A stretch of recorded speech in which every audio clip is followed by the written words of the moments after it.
Hi guys, and thanks for joining me. Today it's another one of those Rob random record reference review things. This is number 3. The first 2 have gone quite well. I'm going to try and make this one a little bit shorter to make me shuffle through this stuff a bit quicker.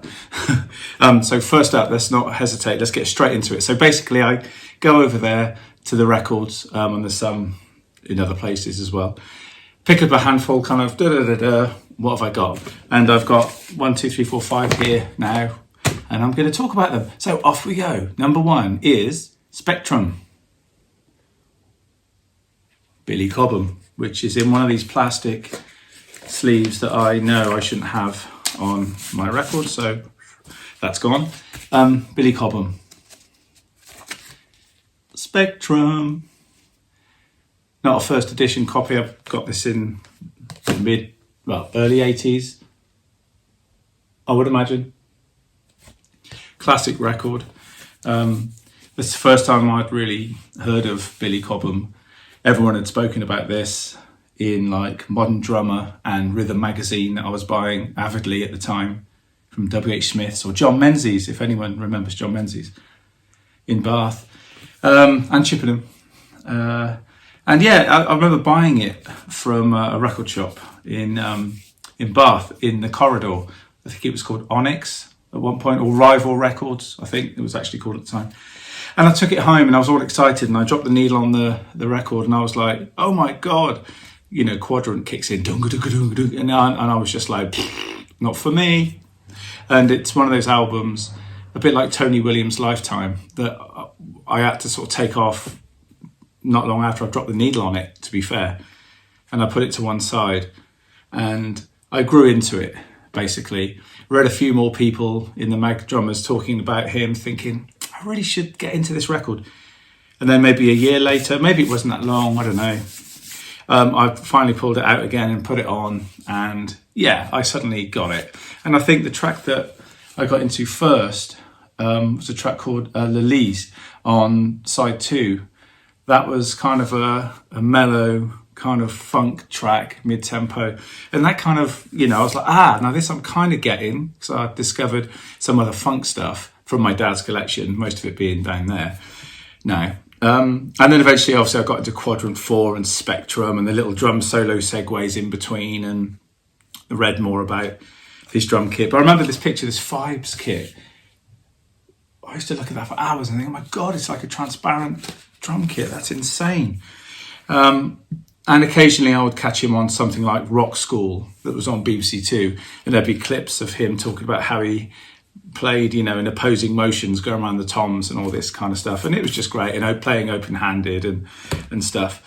And of course, you know, it is a classic. If you're looking for a sort of 70s classic jazz fusion album, then this is a really good place to start. Even if you're not a drummer. I mean, there are fat drum solos on it, but the thing is, the tunes on here have become like funk fusion standards. Obviously Stratus, Red Baron. Oh, well, actually it's the Red Baron is the one. Red Baron, Stratus. Quadrant 4, maybe. I think I've played it once before with a sort of jazz fusion band. But it's just an amazing album, you know, with 4 or 5 tracks and then little segues in between of drumming stuff, hence the Snoopy Search. Searching for the right door and things like that. It's great, and of course he's using Moogs or Moogs on it, and we've got Elise Sklar on bass, who's just phenomenal, Jan Hammer of course, and Tommy Bolin as well. And I would later realise that he was in the last version of Deep Purple, lineup of Deep Purple, which did Come Taste the Band, and he was great on that too. But anyway, Billy Cobham, Spectrum. I've got loads from this. There's like a 5-stroke kind of roll that I've stolen from him, that I got from this record, that I don't think he puts a bass drum in between. I think it's just pure speed around the toms. But, you know, having been into Joe Morello and Buddy Rich at the time, this was like a more, dare I say, modern way of playing, using speed and stuff around the kit and playing in non-jazz time. So straight ahead funk and stuff that I was already listening to in commercial stuff on the radio, you know, pop stuff of the day. So number 2, The Police. Zenyatta Mondatta. Yes, well, what can you say? They were very popular when I was growing up, always on top of the pops. And for me, Stuart Copeland was the first sort of younger drummer that I'd seen using traditional grip.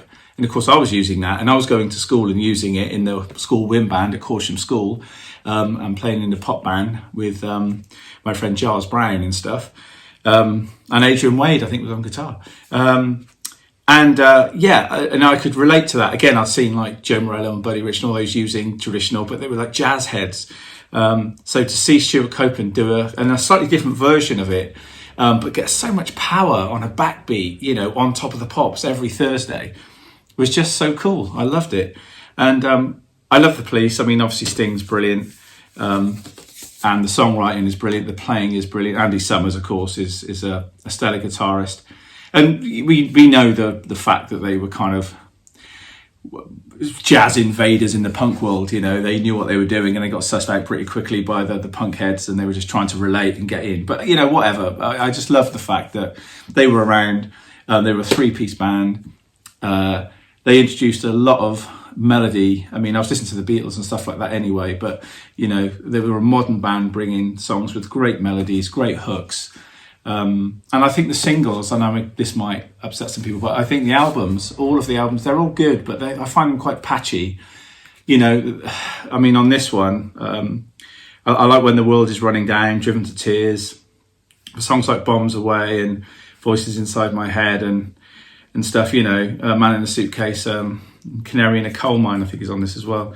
I mean, they're okay, they're kind of quirky little tunes, but I don't know, they don't sort of live up to the arsenal that is their singles, you know, and some bands do, some bands don't, and it's not a failing, it's just something I've noticed. But I do love this record. It's the only album of theirs I own, actually, I think. Oh no, I've got Ghost in the Machine somewhere. But this is great, and it's got Do Do Do Da Da Da, not one of my favourite singles, but Don't Stand So Close to Me. And the track Driven to Tears, Stuart Copeland's drumming on that is immense. The way he holds the groove down on When the World is Running Down, and he doesn't do anything else, it's just really straight ahead, and that tight sound, brilliant. And of course his setup with the splashes, which later on I'd get from Manu Katché as well, who also played with Sting, and Peter Gabriel. But also the octobands and his Tama kit, you know, the way he used to play the cymbals very high, and, you know, he was really sort of grandstanding on the drums, making sure people know he was there, you know, and the egos of the three of them, I mean, it's quite famous, isn't it? We all know that kind of story of the three of them. But anyway, yeah, great record. Again, borrowed a lot from this, you know, the sort of pseudo reggae punk feel. You know, how can you not steal from Stuart Copeland? He's the daddy of that kind of thing. Number 3. Ba-ba-da-ba.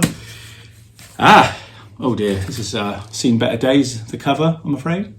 Ooh. But this is the average. Oh, and it's falling out. Oh dear. But at least it shows they're well loved. You know, I sign up to a lot of audiophile sort of and record collector stuff on YouTube, and all their stuff is pristine. And when I do these, I often think, but then again, I'm not presenting myself as an audiophile or whatever, you know. And yes, this record is out of the sleeve, and it hasn't got an inner sleeve either. It did have once back in the day. But anyway, what is it? It's the Average White Band. And the album's Soul Searching, and it looks like it's searching for part of the cover. A great record. No massive, huge hits off this. There was like Queen of My Soul was a single, and I think that's it off this album. Maybe A Love of Your Own was a single. That was always on a best of. But yeah, it's one that I couldn't find, and I found this again in Bath at Rival Records in the corridor. And I'd had the White Album, what they call the White Album, the classic one with Pick Up the Pieces and You Got It and Work to Do and all that on there. And my dad had all these records, and I loved it. And I did a bit of research, and I realised there was this album called Soul Searching, and Rival used to bring in a lot of imports, and I'd have the little bit cut out the sleeve. This one hasn't got it, but I thought this was an import, but maybe it wasn't. And I remember finding it, I was so excited, and he used to work at the Guildhall Market over the road, and I ran back saying, Dad, they've got this album Soul Searching by Average White Band, we've got Cut the Cake, we've got Put It Where You Want It, we've got the White Album, blah, blah, blah. So I went over and got it for him, but also for me. And it's a killer record, it's very, very funky. Steve Ferrone, or Ferrone, I'm not ever sure how you say his name. Amazing player on here. I mean, the whole band are stellar anyway, and they're joined by, you know, conga players and other voices and backing singers. And I think Arif Mardin, produced it. So of course he brings a certain gleam and sparkle to a mix, you know, and just makes it sound great. It's not as exciting to me, this album, as the White Album or Cut the Cake. And the early ones, Show Your Hand and stuff, you know, they're kind of very raw. This is where, you know, mid-70s things were starting to smooth out a little bit, the Steely Dan approach, I guess, which I've got a love-hate relationship with it. As a musician, I completely respect it, and I love the musicianship and the songwriting and the time they take to learn, relearn, and forget it, then relearn a song. So it's so well played, but sometimes I get a little bit kind of like...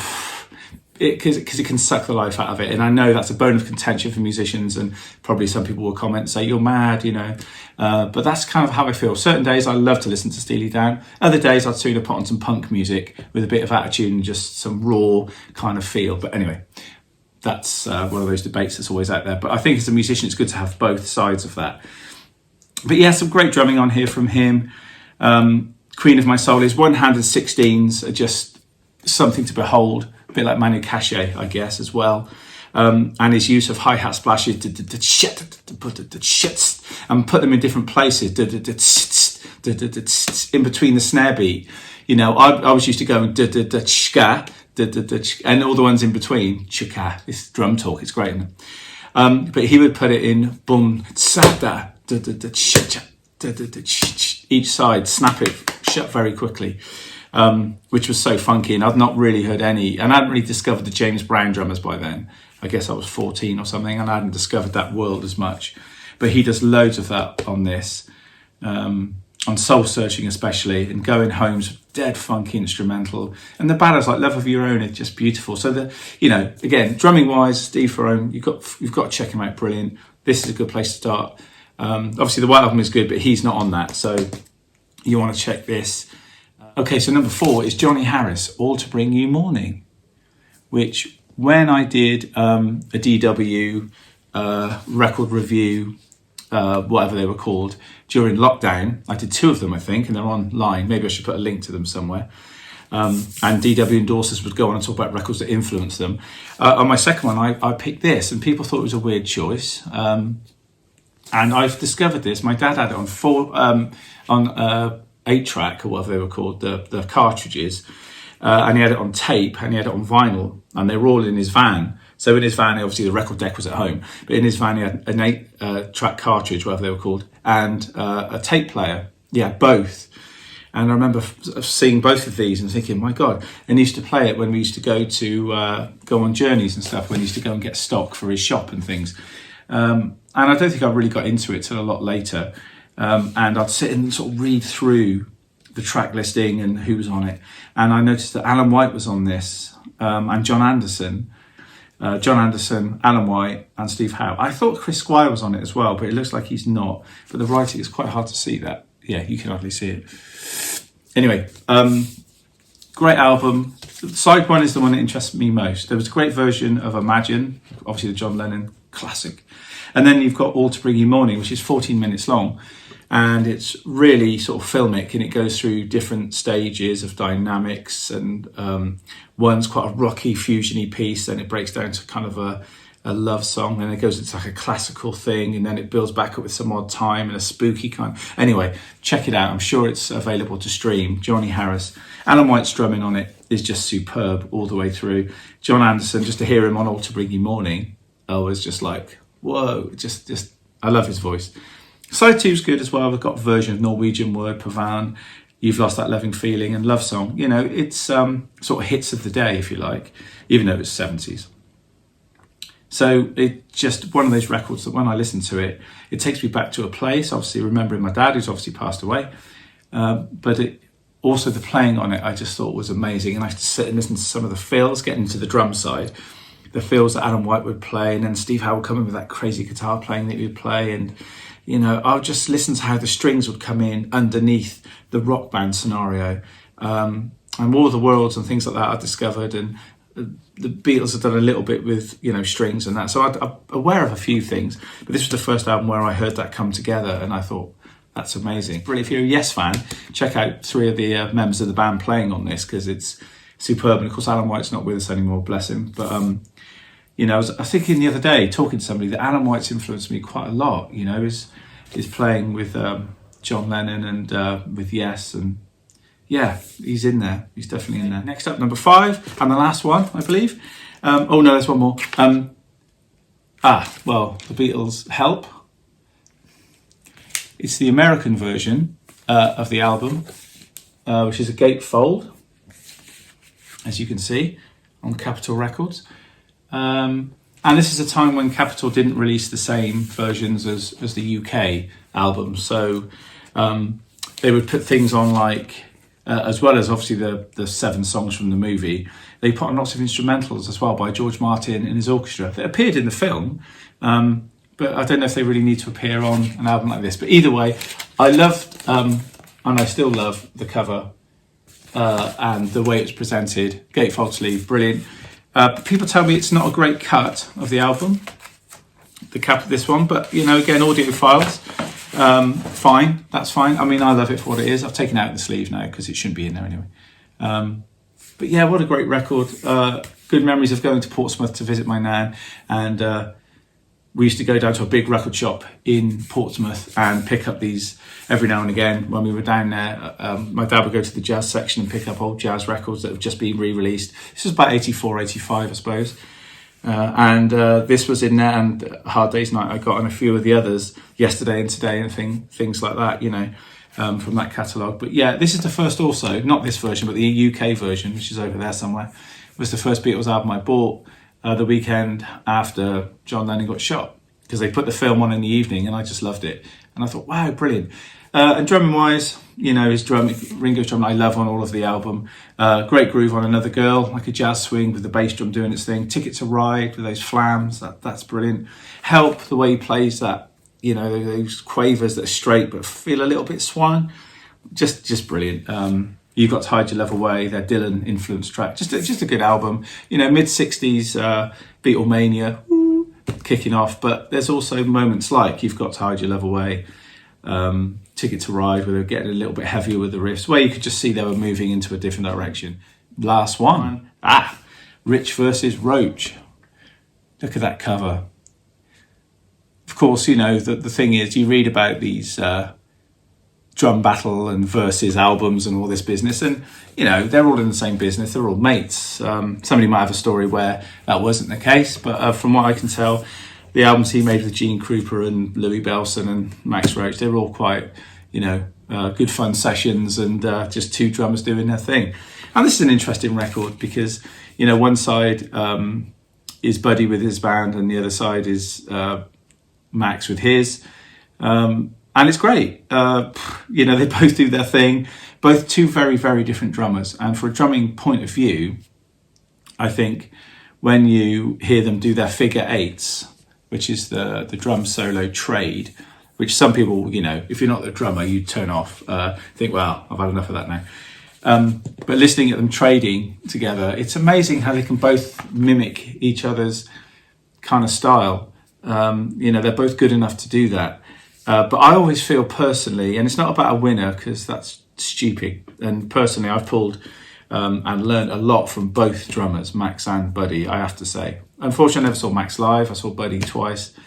But I think what becomes apparent as they go on is that, unfortunately, from what I could tell, the duration and the speed and the control that Buddy can keep going after every 8-bar break, it almost sounds like sometimes Max is trying to, not to keep up, because you can't keep up with that kind of speed, I know, but yeah, sometimes I feel like Max doesn't play to his strengths, I think.